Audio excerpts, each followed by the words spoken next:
One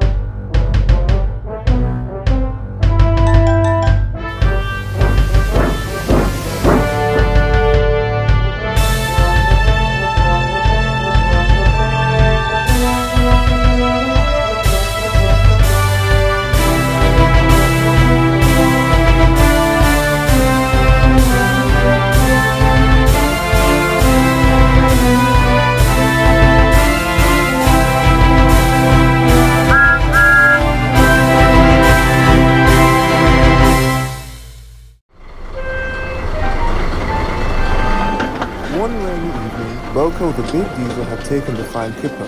Normally, Henry would take this train, but he had to cover for James's stopping trains until the red engine was let out of the yards again. They ended the journey safely, but as the rain fell harder and harder, BoCo's driver realized they wouldn't make it back to even Vigorstown. "We'll rest in the Mainland sheds for the night. There's no going back now."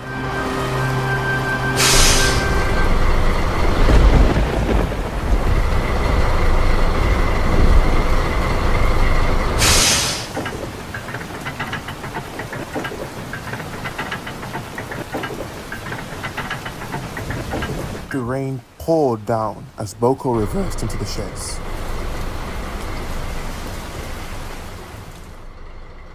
"Welcome," called a voice. A bright pink tank engine whistled warmly as BoCo backed into the sheds. "Hello," he purred warmly. "What's your name?" "Rosie," the tank engine said. "I take it you're the replacement engine for the fish train." "For the time being, yes," BoCo hummed peacefully. The rain was now roaring outside as the wind howled and buffeted the sheds. Rosie looked a bit uneasy. "I take it you're not too fond of thunderstorms?" BoCo quizzed. "No," she answered. "I used to work in an area that would flood all the time whenever a storm arrived." "Really? Oh, do go on then. What happened?" BoCo asked. As Rosie opened up to BoCo, the two began chatting like old friends, which helped her calm about the storm. This is exactly what BoCo wanted. The next morning, BoCo awoke to a loud banging noise. He rolled outside to see what was going on. The storm had wreaked havoc on the yards.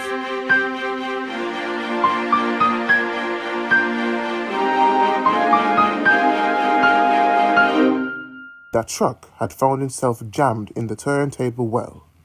The breakdown crane was brought to clear up the wreckage, and Diesel was leading the rescue operations. As BoCo sat and waited, he noticed something in the clearing. The wind had blown the bushes away, and in the siding was an engine. Rosie huffed up alongside him.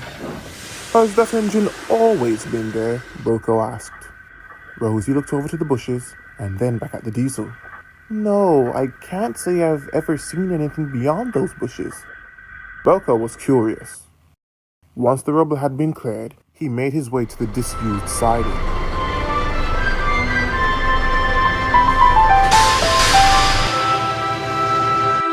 The engine looked up.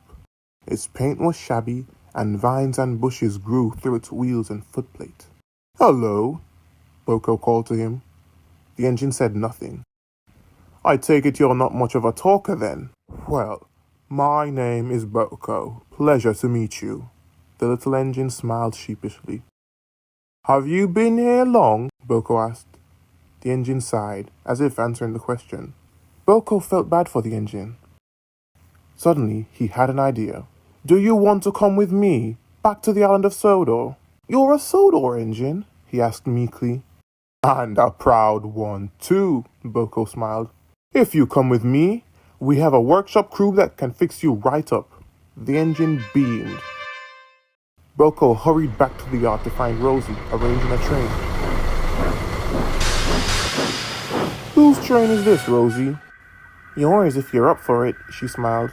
"Whenever the other engine stays the night, and those are pretty rare, he always takes a big load of coal from us since, well, we don't have much need for it now."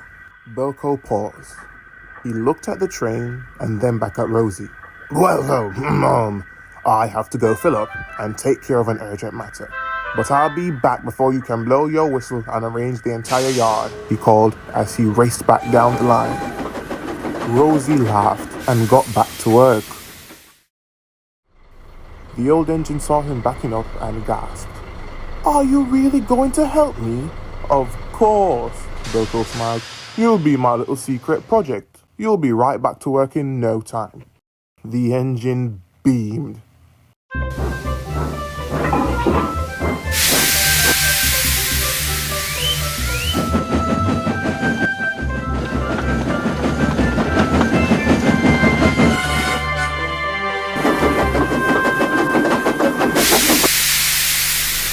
BoCo reversed onto his train, with Rosie eyeing him and the engine. Found a stowaway, have we, BoCo? She teased. Just a random act of kindness, he responded jokingly. The signal dropped, and it was time for BoCo and his new friend to part ways. See you when I see you, Rosie called. Goodbye, Rosie, he called back, as he and his other new friend trundled towards the Vickerstown Bridge. Back to Sodors.